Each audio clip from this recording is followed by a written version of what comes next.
An old black woman walked quietly into a luxury car dealership one sunny afternoon. She wore a simple dress, well-worn shoes, and carried a small leather handbag tucked neatly under her arm. Her hair was neatly styled, and though her appearance was modest, her eyes carried wisdom and warmth. As she stepped onto the glossy showroom floor, filled with shiny high-end cars, the chatter among the salesmen slowly died down. Heads turned, and a few whispered to one another. One of the younger salesmen, dressed in a sleek suit and holding a tablet, approached her with a smug smile that barely masked his condescension. He gave her a quick glance, judging her from head to toe, before speaking with a tone that dripped with mock courtesy. "Ma'am, maybe you should try a used car lot. These vehicles are way out of your budget." His words stung, not because they were loud or angry, but because they were wrapped in quiet insult and assumption. The woman looked at him calmly. She didn't raise her voice, didn't protest, and didn't ask to speak to a manager. Instead, she simply nodded, gave a gentle thank you, and slowly turned to leave.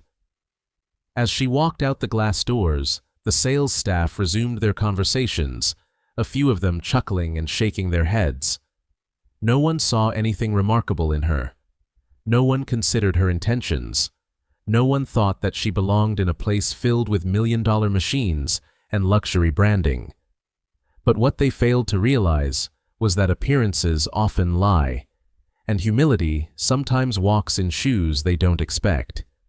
That woman had left quietly, but not because she was embarrassed. She had left with a smile because she knew something they didn't.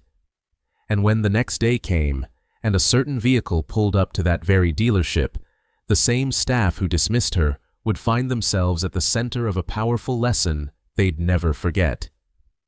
Because behind that simple smile, behind that quiet dignity, was a truth that would shake their arrogance to its core.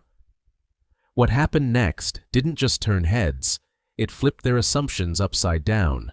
The story, after all, was far from over. As the old woman stepped out of the dealership and the glass doors closed behind her, a wave of laughter slowly rose from within. The staff, who had watched her come and go with little more than a few polite words, now felt free to share their unfiltered thoughts.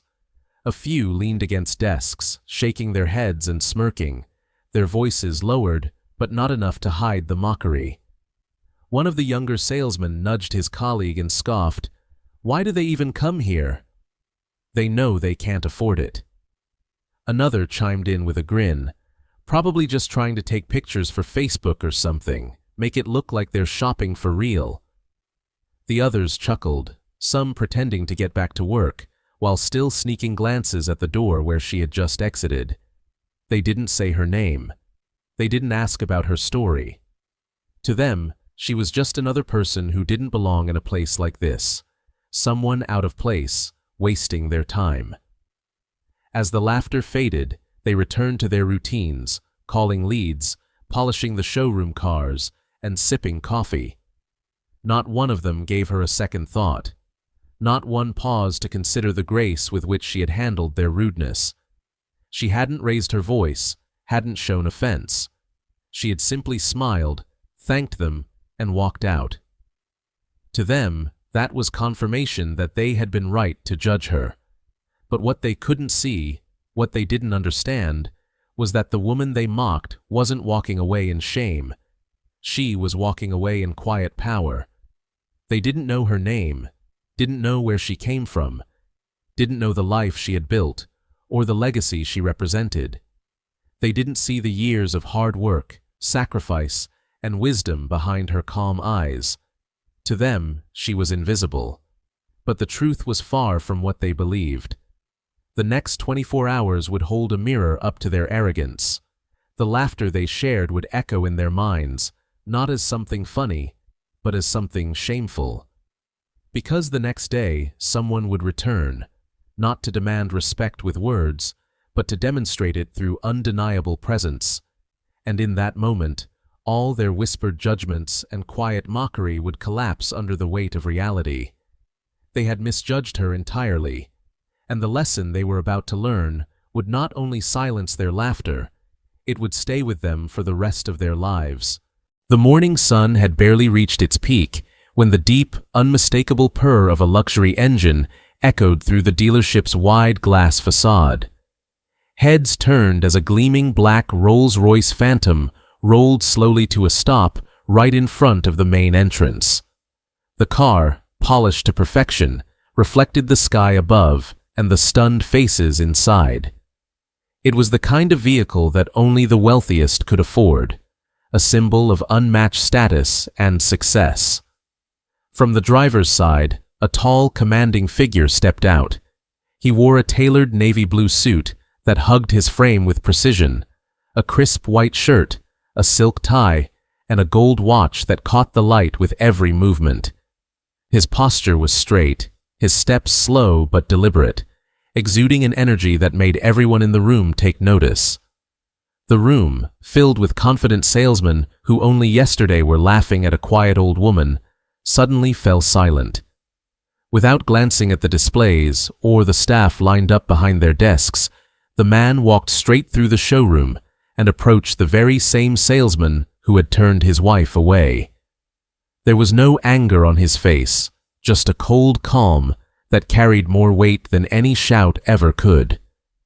He looked the salesman in the eyes and spoke in a measured tone, each word clear and heavy.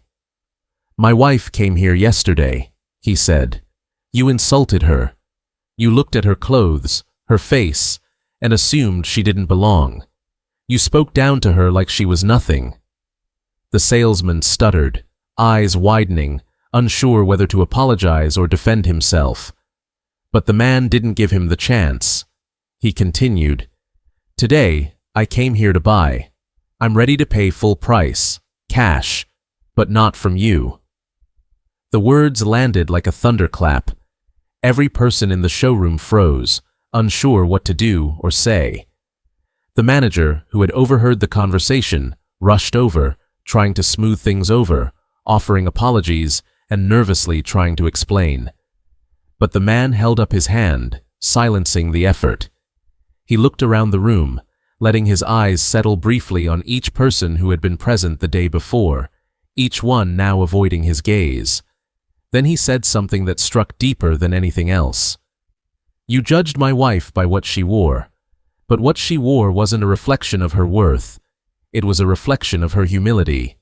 And today, you lost a customer not because of price, but because of pride." With that, he turned around, walked back to the Rolls-Royce, and drove away without looking back. The silence that followed wasn't awkward.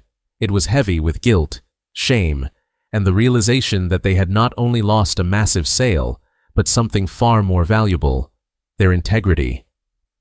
The manager hurried after the man, apologizing repeatedly, his voice flustered and desperate, insisting it had all been a misunderstanding.